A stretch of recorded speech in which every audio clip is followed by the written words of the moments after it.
Samajwadi party की वरिष्ठ नेता और महिला सभा की राष्ट्रीय अध्यक्ष जूही सिंह जी हमारे साथ मौजूद हैं, उनसे बात करेंगे। जूही जी, दत्तात्रेय होसबोले जी ने कहा है कि संविधान की प्रस्तावना में जिस धर्मनिरपेक्ष और समाजवाद शब्द का इस्तेमाल किया गया है, इसकी समीक्षा की जानी चाहिए। कैसे देखती है समाजवादी पार्टी? हम शुरू से कह रहे हैं कि भारतीय जनता पार्टी और उनके सहयोगी दल संविधान को बदलना चाहते हैं और समाजवाद, धर्मनिरपेक्षता, समाजवाद और हमारी संविधान का मर्म है। अगर उसको कोई बदलेगा तो हम विरोध करेंगे, हमने पहले भी विरोध किया है। और ये तो संविधान, उसके अधिकार, उसके तहत जो आरक्षण दिया गया है, उस सबको खत्म करने की एक प्रक्रिया है। तो ये इस तरह के बयानों को कैसे देखा जाना चाहिए कि आपने संविधान की प्रस्तावना में शब्दों के बदलने को लेकर समीक्षा की बात कह दी? देखिए, बदल वो सकते नहीं हैं।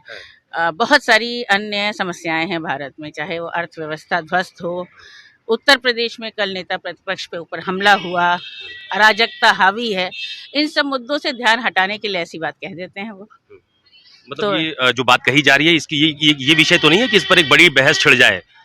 बहस ही छिड़ जाए, क्योंकि वो कर नहीं सकते और लोग बहस में फंस कर उनसे जो आधारभूत ढांचे में लोगों को सुविधाएं चाहिए, अधिकार चाहिए, नौकरियां चाहिए, वो नहीं मांगेंगे। इस तरह की व्यवस्था वो चाहते हैं कि लोग अनपढ़ रहें। अच्छा जूही जी, ये इटावा वाला जो पूरा घटनाक्रम घटित हुआ है जिसमें कथावाचकों के साथ दुर्व्यवहार किया गया, उस वाले मामले में एक मुकदमा पहले पंजीकृत हुआ, बाद में एक महिला ने कथावाचकों पर छेड़खानी का आरोप लगाया, उसका भी मुकदमा पंजीकृत हो गया। कल एक अहीर रेजिमेंट की तरफ से उस गांव में घुसने का प्रयास किया गया, काफी नोकझोंक भी हुई है, उसमें भी मुकदमा पंजीकृत कर दिया गया है। क्या इस पूरे मामले पर राजनीति नहीं हो रही है अब?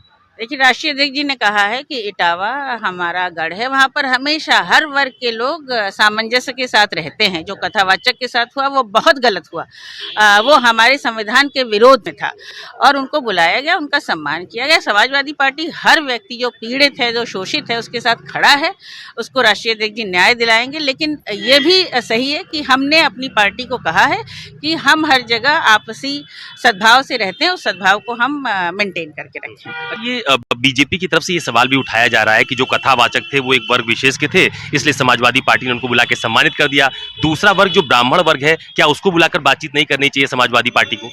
समाजवादी पार्टी हर पक्ष की सुनती है और हम केवल जाति के आधार पर ये नहीं कहते हैं। क्या कोई दलित, पिछड़ा, कोई व्यक्ति कथावाचक नहीं बन सकता है? जो हुआ वो जघन्य अपराध था, जिस तरह से हुआ, और इसमें ब्राह्मणों का भी पूरा सम्मान है समाजवादी पार्टी में और हम करते रहे हैं। अभी हमने राणा प्रताप जयंती मनाई, उससे पहले परशुराम जयंती मनाई।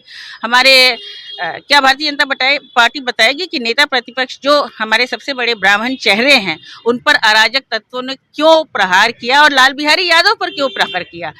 उनकी गाड़ी तोड़ी गई। तो कानून व्यवस्था पर ध्यान दें। बहुत धन्यवाद हमसे बात करने के लिए। ये समाजवादी पार्टी की महिला सभा की राष्ट्रीय अध्यक्ष जूही सिंह जी हैं, जिनका साफ तौर पर यह कहना है कि फिलहाल संविधान को बदलने का अधिकार किसी के पास नहीं है। जानबूझकर ऐसे मुद्दे छेड़े जाते हैं जिस पर सियासी बहस हो, और जहां तक इटावा घटनाक्रम की बातचीत है तो वहां पर समाजवादी पार्टी सद्भाव चाहती है। कैमरा पर्सन मिंटू सिंह के साथ अशोक तिवारी, लखनऊ, न्यूज़ 24।